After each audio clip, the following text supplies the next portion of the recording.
nami je magister Miro Pušnik iz Centralne tehniške knjižnice Univerze v Ljubljani, ki pa nam bo predstavil priročnik o odprti znanosti.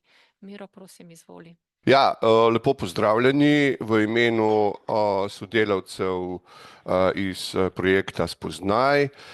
Na tem mestu bi morala biti dr. Sonja Bezjak, ker je ona urednica tega priročnika, vendar so mene pooblastili, da lahko dam en tak bolj, bi rekel, splošno predstavitev knjigice in predvsem, da vas, da strokovno javnost o tem informiram. Tako da upam, da bom to uspel.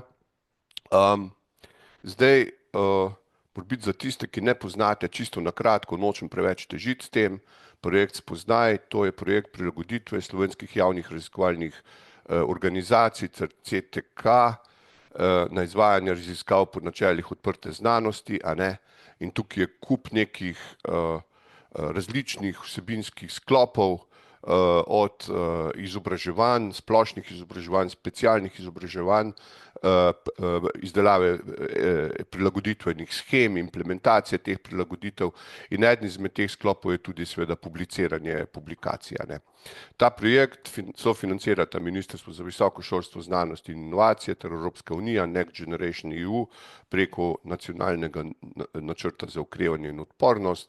21 članic, kot rečeno, 20 raziskovalnih organizacij in pa CTK ter budžet nekaj več kot 4 milijone. Projekt pa traja do polovice, se opravičujem, tle je napaka, 26, se pravi do 30.6.26.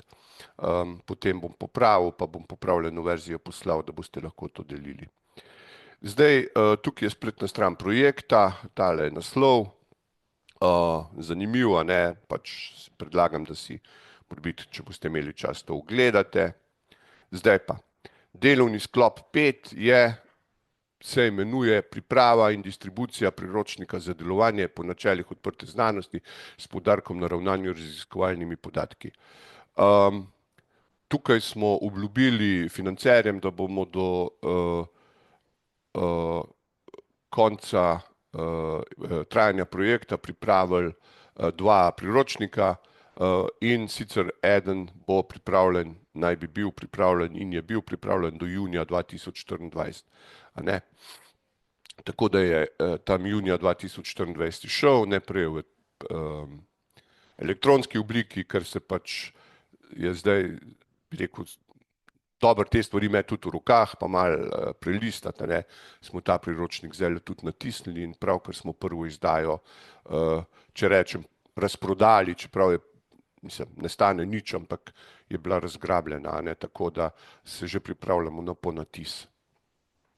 Zdaj, kaj je namen tega priročnika, a ne? Namen je pač po eni strani, da najširšemu krogu, bi rekel, bralcev, to štejem tudi knjižničarje iz različnih knjižnic, bi rekel, pravzaprav pojasnimo neke temeljne pojme odprti znanosti in približamo tudi raziskovalno infrastrukturo in pa te storitve, ki služijo znanosti, predvsem s poudarkom na odprti znanosti, in tudi poudarimo to, da je tako, kot je zakonodaja, tudi infrastruktura ter tudi storitve, da so povezane z evropskim raziskovalnim prostorom, ter tudi širše, a ne, recimo konkretno s kakimi smernicami UNESCO ali pa kaj podobnega, a ne. Tako da to je, bi rekel, eno tako sporočilo te publikacije. Seveda, poglavitni cilj tega, ki je predvsem usmerjen v raziskovalce, pa je, da osveščamo in spodbujamo raziskovalce, da kdorkoli pač, kakorkoli deluje na področju znanosti, da je razmišljanje o odprtem deljenju raziskav v skladu s načeli, a ne, kolikor se pač da, v fokusu. Zdaj, zakaj to govorim, a ne? To govorim predvsem zaradi tega, ker zdaj prihajajo eni časi, ko se bojo politike spremenile. Verjetno ste že vsi slišali o tem, da bo naslednji okvirni program vseboval določila za dvojno rabo, se pravi raziskave za dvojno rabo. Če pojasnim, kaj to pomeni za tiste morebiti, ki še ne veste. Dosedanji okvirni programi so se ravnali samo so bili namenjeni predvsem temeljnim in aplikativnim projektom za splošno rabo implementacije v javnosti, medtem ko so vojaške raziskave bile financirane posebej. Sedaj pa nameravajo v to menda vključiti tudi vojaške raziskave. V tem potekajo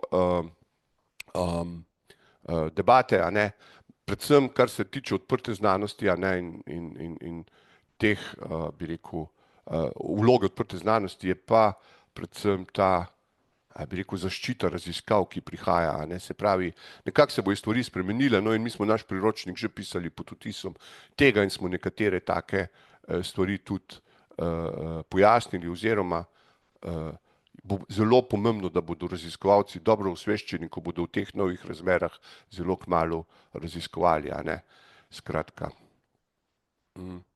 Zdaj, priročnik, kot rečeno, dr. Sonja Bezjak, jaz si na tem mestu, čeprav me verjetno ne posluša, še enkrat izrekam vso, bi rekel, priznanje in zahvalo za res ogromno delo, ki ga je opravila. Kajti, če pogledate, koliko je avtorjev, ne bom jih preštel tle, ampak prihajamo z različnih institucij, z različnimi načini pisanja, z različnimi videnji tudi problematike in vse to uskladiti v neko, bi rekel, dobro ukomponirano celoto, a ne, je bilo res naporno. Ne omenim še to, da sta uvodnik napisala minister za visoko šolstvo, znanost in inovacije, profesor dr. Papič, kot tudi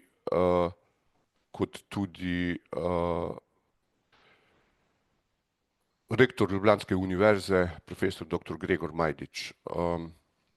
Zdaj,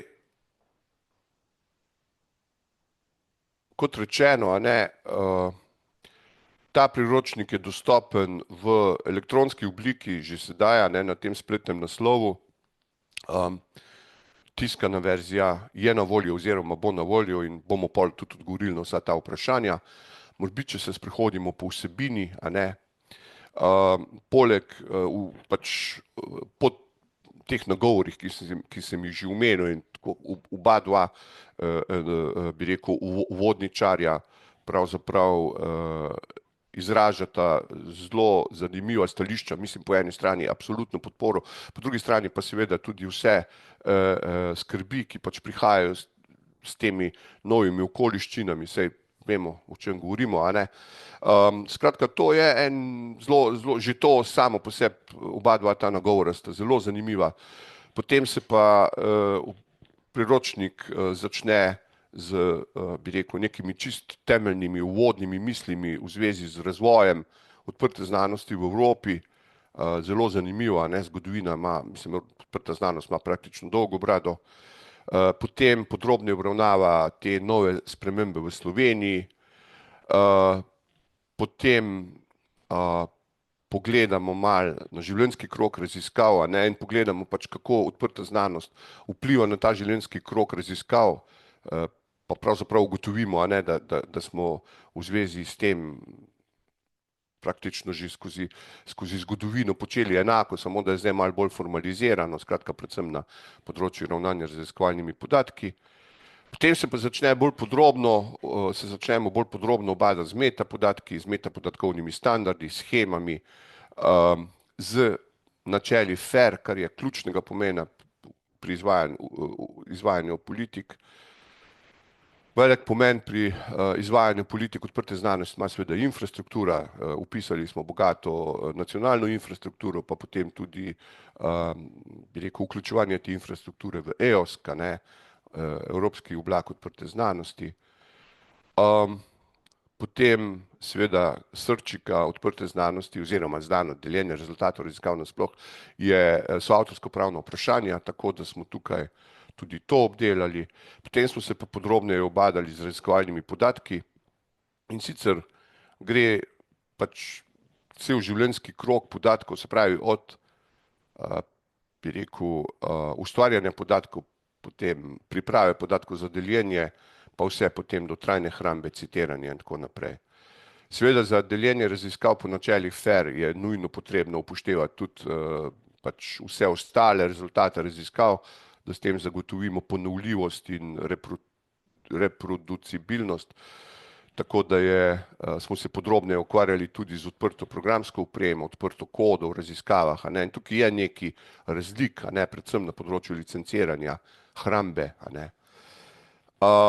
Potem smo seveda, ker gre za priročnik odprti znanosti, bi rekel, obravnavali tudi odprti dostop do znanstvenih publikacij, različne modele od teh restriktivnih modelov, pa vse do diamantnega dostopa, pa platformskega objavljanja.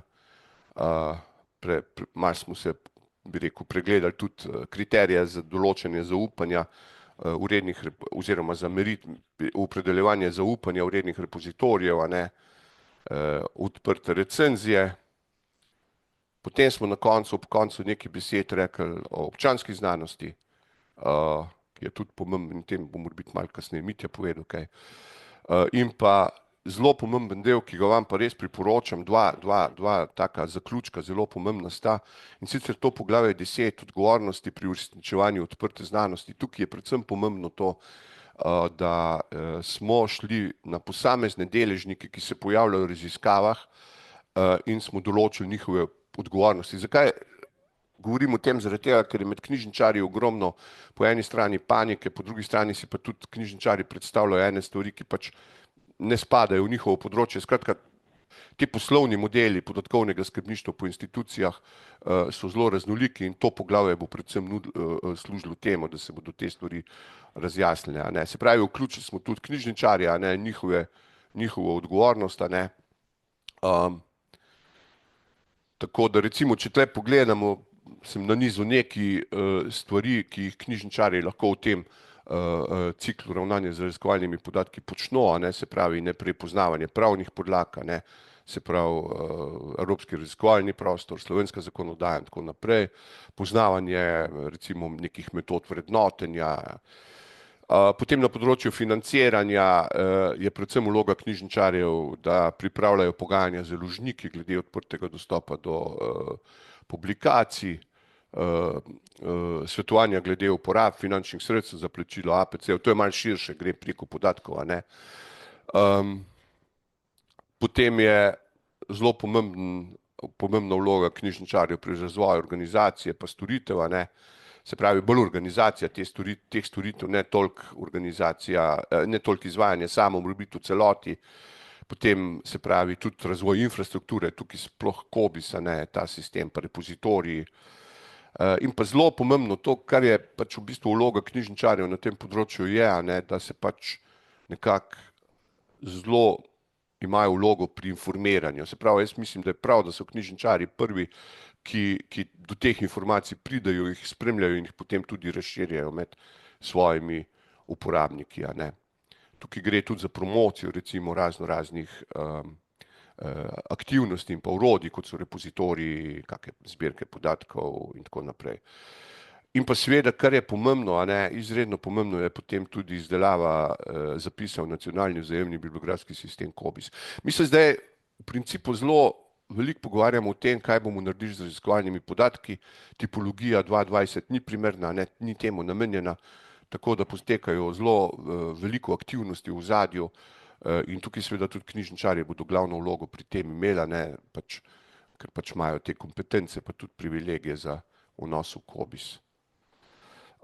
Potem bi omenil še en drug vidik, ki ga ta publikacija prinaša, to je pa terminološki slovar odprte znanosti. Moram povedati iskreno in odkrito, da je to sicer nastalo v okviru Research Data Alliance Slovenija.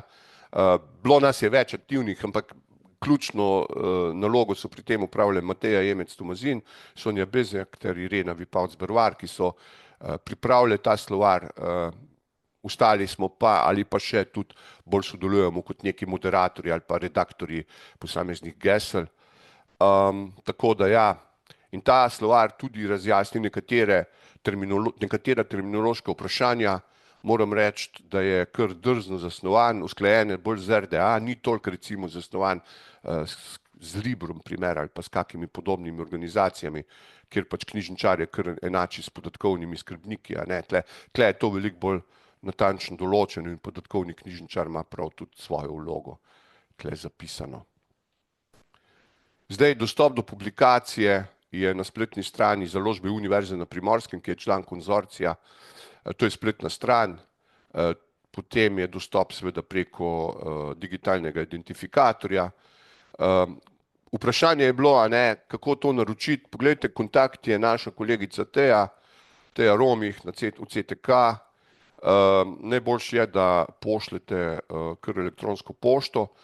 Kot rečeno, izdali smo zdaj 500 tiskanih kosov in to je praktično že pošlo, oziroma morebiti se še kak kos ki najde in pripravljamo že novo izdajo. No, mislim, bomo zdaj hmalo pristopili k temu, tako da bomo vsem, ki bodo to želeli imeti na polici, seveda to omogočili. Zdajle 500 kosov je pa res bilo praktično v večini razgrabljenih. No in seveda, kot rečeno, licenca je CC BY, tako da lahko uporabljate to v skladu s to licenco.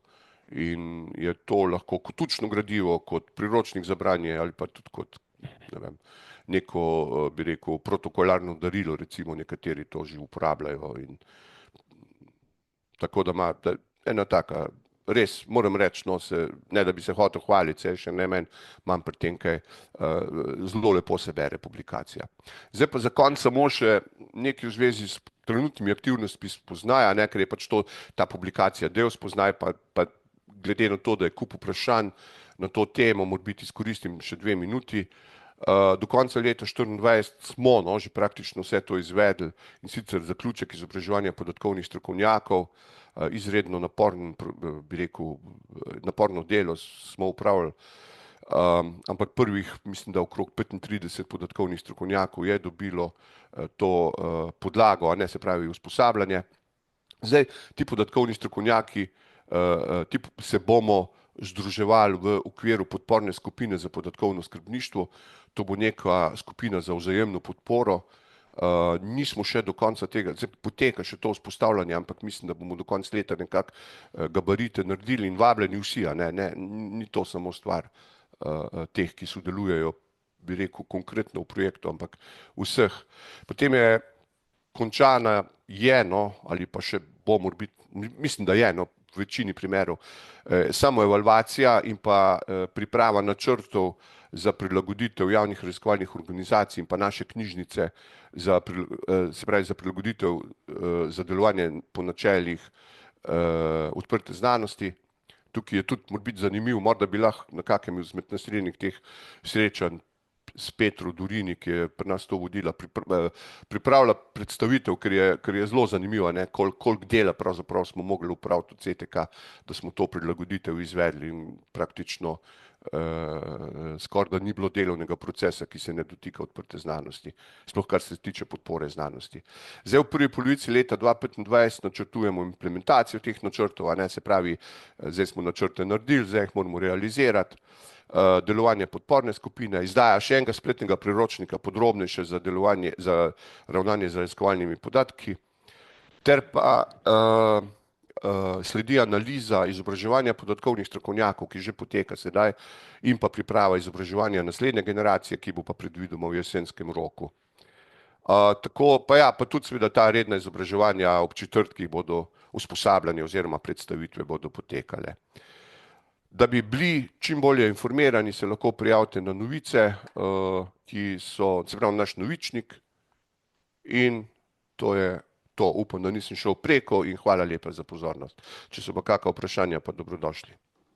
Miro, najlepša hvala za predstavitev. Hvala, ker si tudi že sproti odgovoril na vprašanje, na kak način priti do fizičnega priročnika. Upam, da ste kolegici Teji povečali kapaciteto njenega elektronskega nabiralnika, ker verjamem, da bo veliko povpraševanje, dokler pa fizične izvod ne bo na voljo, pa seveda vse spet povabim tudi jaz, da si elektronsko verzijo ogledamo. Ostalih vprašanj ni. Hvala lepa. Tako da se ti samo še zahvaljujem za predstavitev in uspešno delo še naprej. Hvala.